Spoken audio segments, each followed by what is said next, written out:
कुछ बच्चों को मिसअंडरस्टैंडिंग हो गई है कि सर ने हमें क्यों नहीं बताया, मैसेज लिख के भेजते हैं।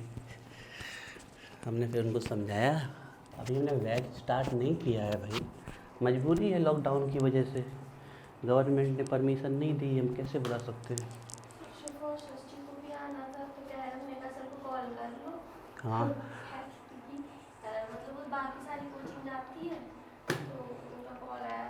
हाँ, आना तो है उनको भी।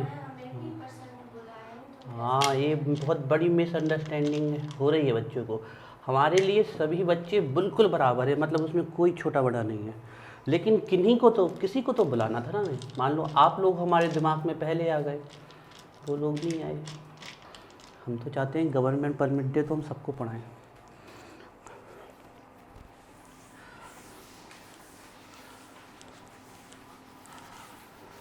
अच्छा, चलिए हम पहले SN2 ख़त्म कर देते हैं, फिर एक बार रिवाइज करा देते हैं और बहुत सारे इसके क्वेश्चंस करते हैं आज। देखो, हमने लास्ट 2-3 डेज में अभी तक हमने ये सीखा कि what is nucleophilic substitution reaction. Substitution भी सीखा, न्यूक्लियोफाइल भी सीखे और टाइप्स भी सीखे, SN1 SN2। इसके अलावा SN1 हम सीख चुके हैं अच्छे से कि SN1 में क्या क्या होता है। बहुत इंपॉर्टेंट पॉइंट है, सब ध्यान रखिएगा। SN1 unimolecular first order nucleophilic substitution reaction takes place in 2 step. First step में कार्बोकैटायन बनता है। क्वेश्चन कई बार पूछा गया है कि SN1 रिएक्शन में इंटरमीडिएट क्या होता है, कार्बोकैटायन। ये बात आपको ध्यान रखनी है। सेकेंड स्टेज में प्रोडक्ट बनता है, लेकिन प्रोडक्ट जो बनता है वो 50-50 के रेशियो में बनता है, रेसिमाइजेशन। ये भी बहुत फेवरेट क्वेश्चन है कि रेसिमाइजेशन किस प्रोसेस में होता है, तो SN1 में होता है रेसिमाइजेशन। फेवर्स देख लिए हमने, तो 3 डिग्री का कार्बोकैटायन सबसे आसानी से SN1 देगा, और मैथिल वाले हैलाइड जो होंगे वो SN1 रिएक्शन को फेवर नहीं करेंगे। ये हमने देखा। इसके अलावा जो प्रोटिक सॉल्वेंट होंगे, पोलर प्रोटिक सॉल्वेंट, वो कौन सी रिएक्शन देंगे, SN1 reaction. Good leaving group तो दोनों में है, ठीक है ना। एक और वीक न्यूक्लियोफाइल कौन सी फेवर करता है, SN1। हमने लास्ट आपको हेडिंग डलवा दी थी SN2 रिएक्शन, और हमने उसके नाम लिख लिए थे। SN2 का मतलब है SN2 बाइमोलिकुलर न्यूक्लियोफिलिक सब्स्टिट्यूशन रिएक्शन, या फिर आप second order nucleophilic substitution reaction. आप ऐसे भी बोल सकते हो, और इक्वली ये भी सही है, substitution nucleophilic bimolecular substitution nucleophilic second order, ऐसे भी आप बोल सकते हो। ये भी इक्वली ही करेक्ट होगा, ठीक है। तो हमने इनके नाम लिख लिए थे, इसके आगे हमें अब चलना है। पहली बात, हमें बहुत सारी चीज़ें SN1 रिएक्शन में जो पड़ी हैं, जस्ट SN2 में उसकी अपोजिट है, जस्ट अपोजिट। जैसे वो 2 स्टेप में, तो ये 1 स्टेप में। उसमें पोलर प्रोटिक सॉल्वेंट है, मतलब प्रोटॉन देने वाला, तो इसमें पोलर नॉन प्रोटिक सॉल्वेंट है। नॉन प्रोटिक को एक सिंपल वर्ड में बोलते हैं एप्रोटिक, बिल्कुल जस्ट उल्टा है। उसमें वीक न्यूक्लियोफाइल था, तो इसमें स्ट्रॉन्ग। उसमें 3 डिग्री सबसे ज़्यादा, CH3X सबसे कम, तो इसमें CH3X सबसे ज़्यादा और 3 डिग्री सबसे कम, ठीक है ना। तो चलिए उसी के आगे लिखिए नीचे से, takes place in 1 step, takes place in 1 step. और SN1 कितने में हुई थी, 2 में, है ना, 1 step. Takes place in 1 step, यह रिएक्शन 1 स्टेप में होती है, ठीक है ना। अब हम इस रिएक्शन को कर रहे हैं, ठीक है, अच्छे से देखिएगा। अब बताओ, हम अपने लॉजिकली चलेंगे। 3 डिग्री वाला लें हम इसमें कि CH3X वाला लें, CH3X वाला, क्योंकि हमें पता है इसमें सबसे ज़्यादा फेवर कौन करने वाला है, CH3X, ठीक है। अब CH3X को थोड़ी हम कैसे बनाएंगे ये देख लो, इसमें उसकी एक्चुअल स्ट्रक्चर बनाएंगे। CAX आप X की जगह आप फ्लोरीन, क्लोरीन, ब्रोमीन, आयोडीन ले सकते हो, लेकिन हम सबसे बेस्ट किसे मानेंगे? आयोडीन, ब्रोमीन, क्योंकि ये सबसे आसानी से निकल जाते हैं, आप ले सकते हो। और CH3 एक H यहाँ लगाएंगे, एक A यहाँ और एक A। एक बच्चा बोला सर हमें ऐसे लिख देते तो क्या गलत होता? नहीं, गलत नहीं होता, तब भी सही होता। लेकिन इसमें एक घटना, एक फिनोमिनन हमें आपको एक्सप्लेन करना है, वो तभी एक्सप्लेन हो सकता है जब हम इसकी प्रॉपर स्ट्रक्चर बनाएं। तो ये CH3X की एक प्रॉपर स्ट्रक्चर है, ठीक है। अब क्या होगा, एक न्यूक्लियोफाइल इस पे अटैक करने आएगा। आप सीधे न्यूक्लियोफाइल लिख सकते हो, और अगर आपको न्यूक्लियोफाइल नहीं लिखना है तो आप कोई न्यूक्लियोफाइल का एग्जाम्पल लिख सकते हो, जैसे कि हाइड्रोक्साइड आयन। ये एक न्यूक्लियोफाइल का एग्जाम्पल, ये हमारा क्या है? न्यूक्लियोफाइल, ठीक है। आप सीधे सीधे न्यूक्लियोफाइल भी लिख सकते हैं। अब बहुत इंपॉर्टेंट बात, ये जो पहला स्टेप होने वाला है ना इस पे, ये है आपका स्लो स्टेप। जनरली पहला स्टेप स्लो होता है 99.9% रिएक्शन में। दूसरा स्टेप, आप कहोगे सर आपने तो कहा एक स्टेप में होती, दूसरी होती नहीं। हाँ, दूसरा स्टेप नहीं होगा, पहला ही स्टेप थोड़ा बड़ा हो जाता है, ठीक है। तो स्लो स्टेप है तो कौन सा स्टेप होगा? Rate determining step. अब आप लोग देखिए, उसका जो SN1 रिएक्शन का स्लो स्टेप था, उसमें सिर्फ 3 डिग्री का एल्किल हैलाइड आया था।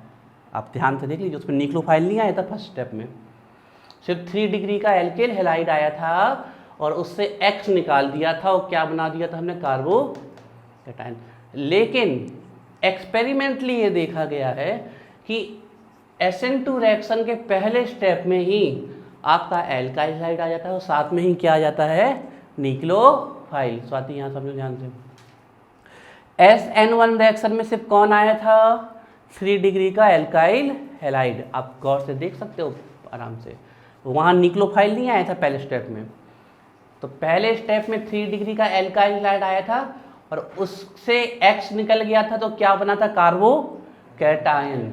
लेकिन SN2 रिएक्शन के पहले ही स्टेप, दूसरा स्टेप तो है ही नहीं इसमें, पहला ही स्टेप थोड़ा सा बड़ा है, तो इसके शुरुआत में ही जो आपका सबसे आसानी से SN2 रिएक्शन देगा वो है मैथिल हैलाइड आएगा, और साथ में न्यूक्लियोफाइल भी आ जाएगा।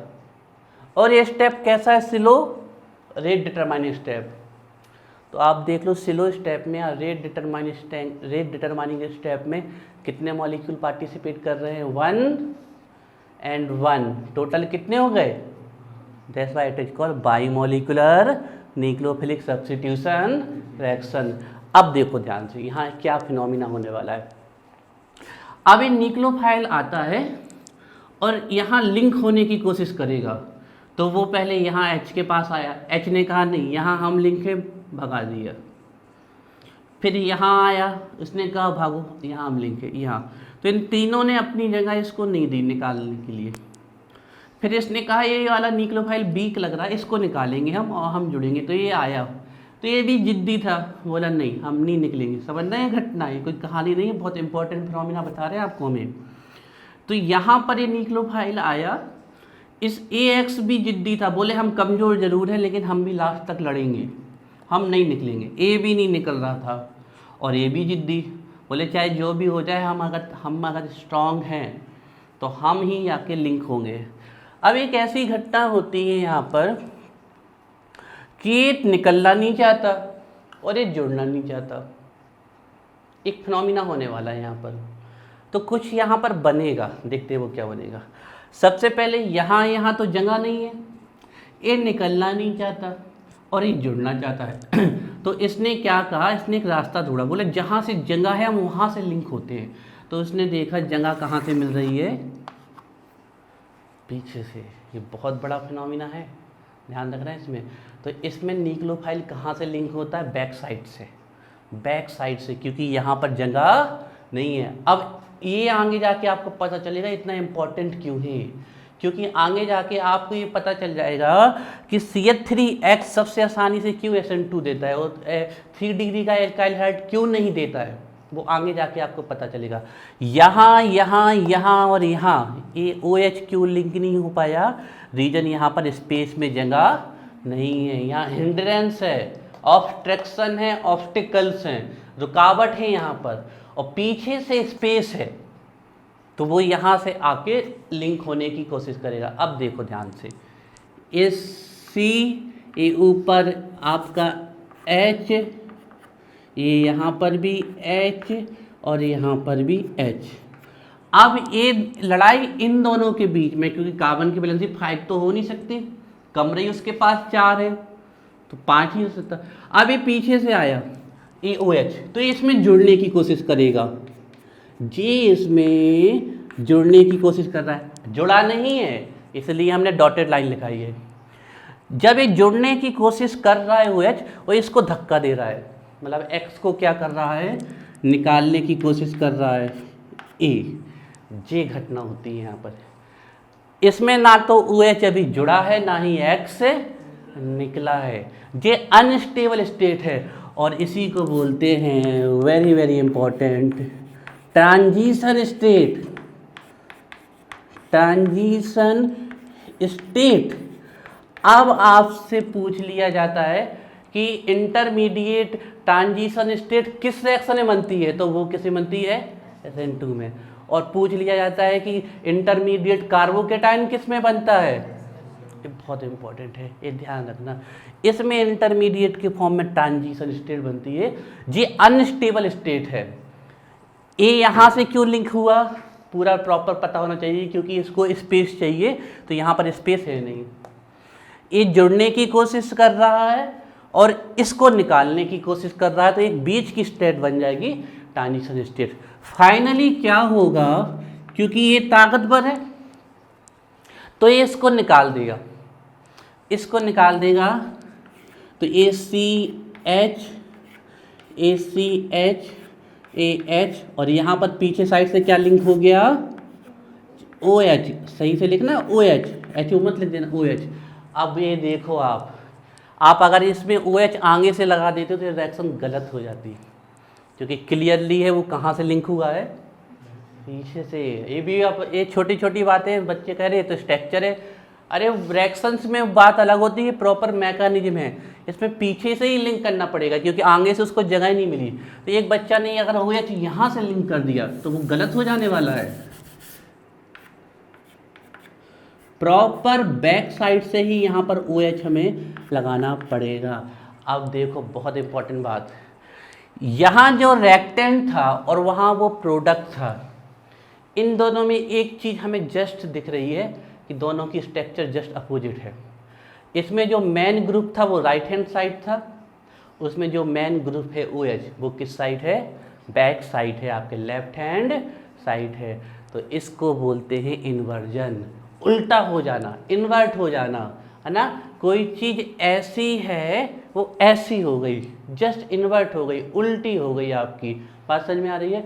तो इसको क्या बोलते हैं हम, इन्वर्जन। ये प्रोडक्ट बन चुका है, ये इन्वर्जन है, और इस इन्वर्जन का प्रॉपर नाम है Walden inversion. This is called Walden inversion. Inversion का मतलब जस्ट उल्टा हो जाना, अपोजिट हो जाना।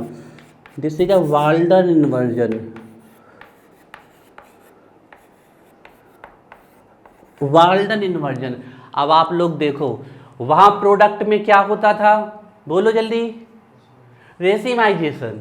तो यहाँ प्रोडक्ट में क्या होता है, ये क्वेश्चंस बनते हैं बहुत इंपॉर्टेंट पूछ लेंगे। वाल्डन इन्वर्जन, और इन्वर्जन किस में होता है, 2 में, और रेसिमाइजेशन SN1 में। ये आपका प्रोडक्ट बन गया। ये वाला जो स्टेप होता है ये फास्ट स्टेप होता है, ठीक है। बस एक स्टेप में रिएक्शन खत्म होती है, सिर्फ पहला स्टेप ही बड़ा होता है, नोट कर लीजिए इसको। ये आपकी SN2 रिएक्शन थी। हर एक पॉइंट को आपको हमने एक्सप्लेन करने की कोशिश की है, आप उसको अच्छे से अपने दिमाग में कैप्चर रखिएगा, ठीक है। ट्रांजिशन स्टेट को ऐसे हमें स्क्वायर ब्रैकेट में क्लोज कर दे रहे हैं ना, ऐसे थोड़ा देखने में अच्छी लगेगी ऐसे।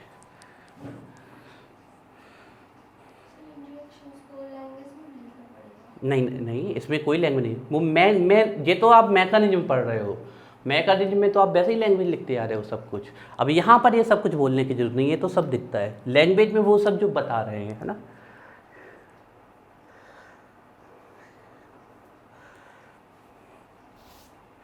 ये मेथाइल एल्काइल हैलाइड था।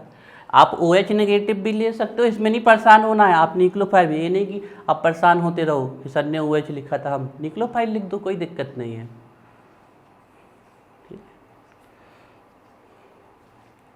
This is a Walden inversion, ये वाल्डन इन्वर्जन है। जस्ट जो ए था रेक्टेंट और जो प्रोडक्ट है, दोनों के डायरेक्शन में जो मेन ग्रुप है वो जस्ट अपोजिट है, इन्वर्ट है। That's why it called inversion. Inversion उल्टा हो जाना, वाल्डन इन्वर्जन बोलते हैं।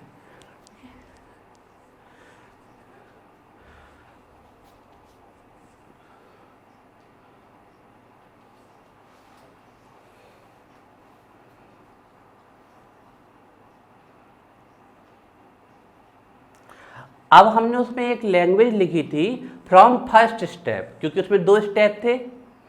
It is very much clear that, सुन, अच्छा लिख लो फिर सुनाते हैं।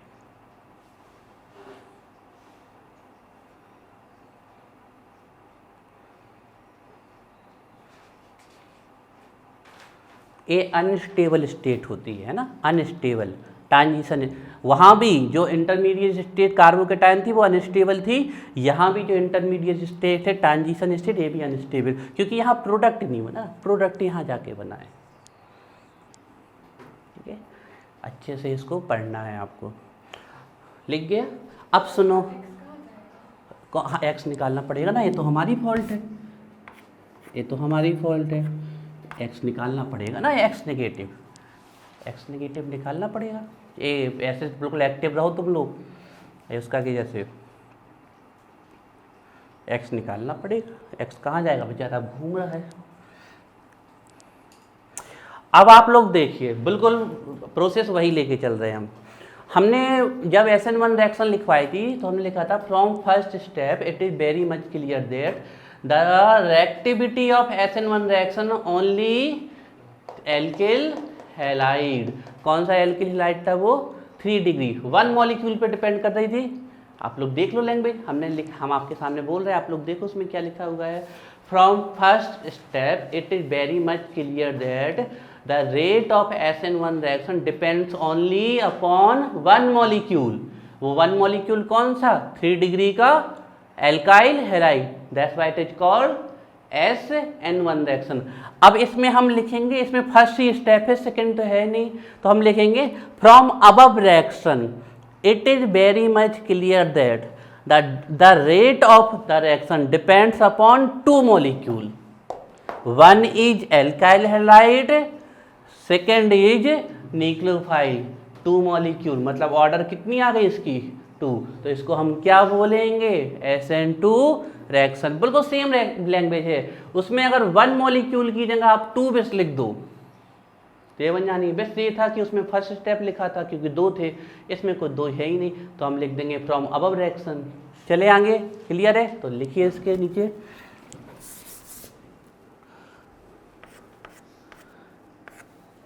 फ्रॉम अबव रिएक्शन, है ना। अबव इसलिए लिख दिया क्योंकि इसमें कोई दूसरा स्टेप है ही नहीं, तो ऊपर की रिएक्शन से। ठीक है, देखो आप साइकोलॉजी समझो, सब्जेक्ट की भाषा की साइकोलॉजी समझो, तो आपके लिए हर चीज़ बहुत आसान हो जाएगी। और रटंत पे जाओगे तो बहुत मुश्किल। आपको कॉन्सेप्ट समझ में आ गया, आपको लिखना आना चाहिए अब। ठीक है ना। From above reaction it is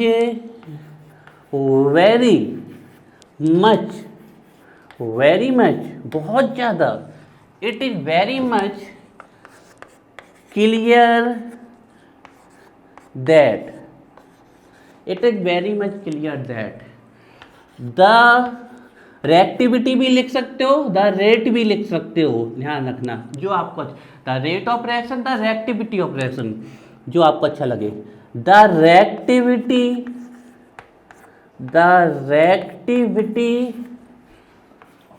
of reaction depends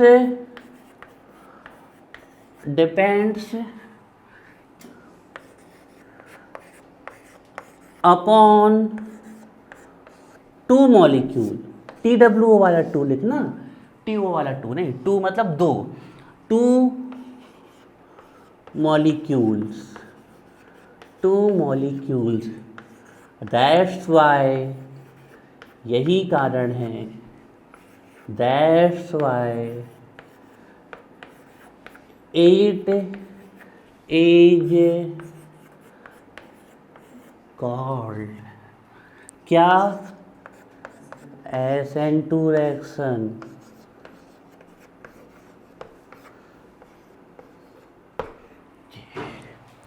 बिल्कुल सेम लैंग्वेज है।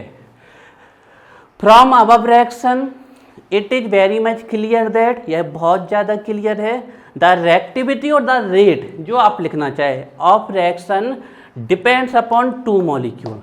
हमें कैसे पता चला? ये ए वाले मॉलिक्यूल डिसाइड करेंगे, क्योंकि यहाँ क्या लिखा हुआ है, सेलो स्टेप के मॉलिक्यूल ही देखने, टू पे डिपेंड कर रहे हैं, तो SN2 और NS का मतलब है न्यूक्लियोफिलिक के द्वारा सब्स्टिट्यूशन। आप देख सकते हो न्यूक्लियोफाइल के द्वारा न्यूक्लियोफाइल का सब्स्टिट्यूशन हुआ ना, तो न्यूक्लियोफिलिक सब्स्टिट्यूशन, कितने मॉलिक्यूल थे पहले में? 2, तो 2 हो गया SN2। From above reaction it is very much clear that the reactivity और द रेट जो लिखना चाहे आप, the reactivity of reaction depends upon two molecule, यही कारण है, that's why it is called SN2 reaction. ठीक है ना? अब वही लिख लेंगे, इसके चिन्ह वगैरह साइन वगैरह बना लेंगे। उसमें एक बनाया था, इसमें 2 बनाएंगे। ये वाल्टन इन्वर्जन ना, ऊपर का तो लिख गया तो मिटा देते हैं ना। तो देखिए अब हम लिखेंगे रेट, उसमें भी लिखा था रेट, प्रोपोर्शनलिटी का साइन हम ऑटोमेटिक हटा रहे हैं K, तो उसमें सिर्फ 3 डिग्री का एल्किल हैलाइड था, इसमें 2 चीज़ें हैं। देखो 2 चीज़ें क्या है, पहली ये है तो आप शॉर्ट में लिख देते हैं इसको CH3X, है ना, CH3X, और दूसरा क्या है OH नेगेटिव। ये लो, सीधी सी बात है। अब इसकी मॉलिक्यूलरिटी बताओ, 2 है ना, मॉलिक्यूलरिटी 2, और ऑर्डर भी कितनी, 2, बिल्कुल कॉपी, J आपका हो गया। अब फैक्टर्स लिखेंगे हम, है ना।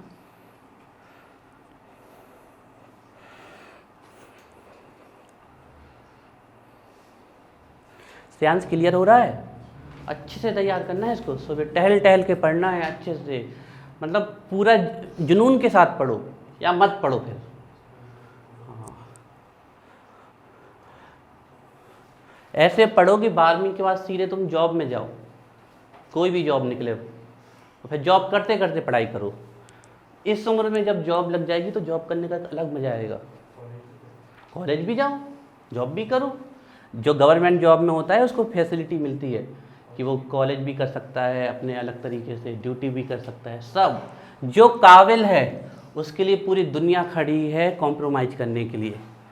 ध्यान रखो, पूर्व मध्य प्रदेश की सरकार खड़ी हो जाएगी अगर तुम काबिल हो, तुम्हें सपोर्ट करने के लिए। कैसे ऐसे काबिल के लिए हर एक चीज़ खड़ी हुई है आपकी, है ना, ध्यान रख। ठीक है, अब हम क्या करेंगे जल्दी बताओ, कौन सी हेडिंग आएगी? Factors favours SN2 reaction. ठीक है, चलिए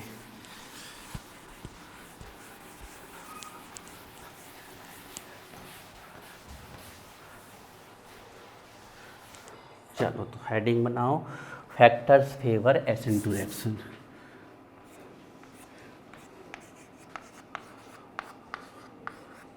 फैक्टर्स फेवर SN2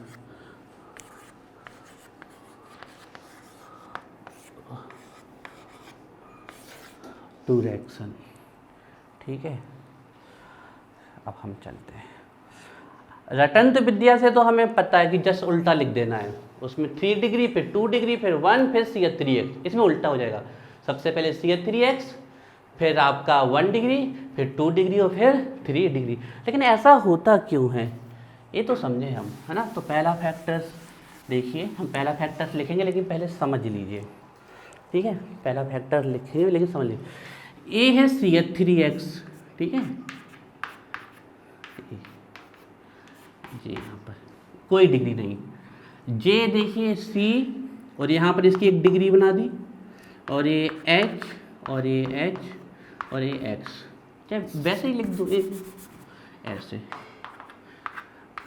जे 1 डिग्री, 1 डिग्री हो गया ना। कैसे डिग्री? क्योंकि इस C से एक कार्बन जुड़ गया, 1 डिग्री। अच्छा, ये R कोई ग्रुप होगा पर्टिकुलर, है ना। अब इसकी 2 डिग्री बना दें तो कितने R आ जाएंगे? 2 R आ जाएंगे। अब इसकी 3 डिग्री बना दें तो कितने R आ जाएंगे? 3 R आ जाएंगे। तो ये 3 डिग्री, ये 2 और ये 1 और ये विथआउट डिग्री। अब न्यूक्लियोफाइल आया अटैक करने। SN1 रिएक्शन में तो स्टेबिलिटी ऑफ कार्बोकेटाइन पे जा रहा था, तो 3 डिग्री का सबसे ज़्यादा स्टेबल था, तो 3 सबसे आसानी से, फिर 2, फिर 1 और फिर कोई नहीं। लेकिन SN2 रिएक्शन में कहीं कार्बोकेटाइन बना ही नहीं है, उसमें तो ट्रांजिशन स्टेट बनी है। और ट्रांजिशन स्टेट तब बनी थी जब न्यूक्लियोफाइल ने पीछे से आके क्या किया था? अटैक। अब हमने ये देखा था इसने पीछे से आके अटैक इसलिए किया था क्योंकि इसको आगे से कहीं स्पेस नहीं मिला था, यही कारण था ना इसको। अब देखते हैं क्या इसमें स्पेस इसको ज़्यादा मिल रहा है कि इसमें ज़्यादा मिल रहा है। अच्छा, ये R कोई पर्टिकुलर ग्रुप होगा, मान लो CH3 है, सबसे छोटा तो CH3 हो सकता है ना, CH3 है, तो C और ये आपका H और ये H और ये H। अब आप चेक करो, इस वाले में ज़्यादा स्पेस मिल रहा है OH को अटैक करने के लिए कि इस वाले में? इसमें और भीड़ हो गई ना, तो इससे आसानी से रिएक्शन किस में देगा? इसमें। अब और भीड़ करते हैं, देखो यहाँ पर C, 1H, 2H, 3H, और यहाँ भी CH3 लगा दो, 1H, 2H, 3H। अब आप चेक करते जाओ स्पेस ज़्यादा किस में मिल रहा है। यहाँ तो स्पेस और घट गया, और ये 3 डिग्री का C, 1H, 2H, 3H, C, 1H, 2H, 3H, C, 1H, 2H, 3H। अब आप खुद ही चेक करो कि हमने देखा था कि SN2 रिएक्शन में न्यूक्लियोफाइल स्पेस के अकॉर्डिंग रिएक्शन कर रहा था, और जब हम बिना डिग्री से 3 डिग्री तक जा रहे हैं तो स्पेस क्या होता जा रहा है? घटते जा रहा है। तो उसको अटैक करने के लिए जगह नहीं मिल रही। वो OH इसके पास आया अटैक करने, उसने देखा अरे यहाँ तो बहुत भीड़ भाड़ है, भागा वहाँ से। फिर वो 2 के पास आया, उसने कहा 2 से ज़्यादा तो कम भीड़ तो 1 पे है। 1 पे पास पहुँचा तो उसने देखा इस पे तो है ही नहीं, तो वो इन सबको छोड़ के किस पे अटैक करेगा? इस पे। इसलिए इसको बोलते हैं स्टेरिक हिंड्रेंस। स्टेरिक एक ग्रीक वर्ड है जिसका मतलब होता है स्पेस। स्पेस मतलब हमारे आसपास की जगह, हिंड्रेंस मतलब रुकावट। हिंड्रेंस का सबसे बढ़िया सिनोनिम है क्राउडिंग, भीड़। जितनी ज़्यादा क्राउडिंग उतनी ज़्यादा क्या होगी? हिंड्रेंस। तो स्टेरिक हिंड्रेंस जितनी कम होगी SN2 रिएक्शन उतनी ज़्यादा होगी, और स्टेरिक हिंड्रेंस सबसे कम किस में आ रही है?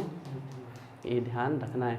जबकि उसमें किस बेस पे थी? Stability of carbocation. ये कारण है कि 1 बिना डिग्री का सबसे आसानी से देता है, फिर 2 डिग्री का, फिर 3 डिग्री। ठीक है, तो चलिए फैक्टर्स फेवेस SN2 रिएक्शन में फर्स्ट फैक्टर है जो SN2 रिएक्शन है, वो डायरेक्टली प्रोपोर्शनल होगी कि इन्वर्सली प्रोपोर्शनल होगी स्टेरिक हिंड्रेंस के? इन्वर्सली होगी ना, इन्वर्सली प्रोपोर्शनल होती है स्टेरिक हिंड्रेंस। आपको कभी हिंड्रेंस शब्द ना आए ना यार तो क्राउडिंग लिख देना, और क्राउडिंग भी ना आए यार तो ऑब्स्टिकल्स, ऑब्स्ट्रक्शन लिख देना। ठीक है, स्टेरिक का स्टेरिक नहीं लिखना हो तो स्पेस लिख लेना। स्टेरिक की एक्चुअल में मीनिंग स्पेस होता है, स्पेस हिंड्रेंस। तो अब हम बनाते हैं 3 डिग्री का, ये बना दिया हमने 3 डिग्री का, 1 2 3। आप जरूरी नहीं है कि R लिखो, हम बार बार कहें, आप अपना ग्रुप भी लगा सकते हो।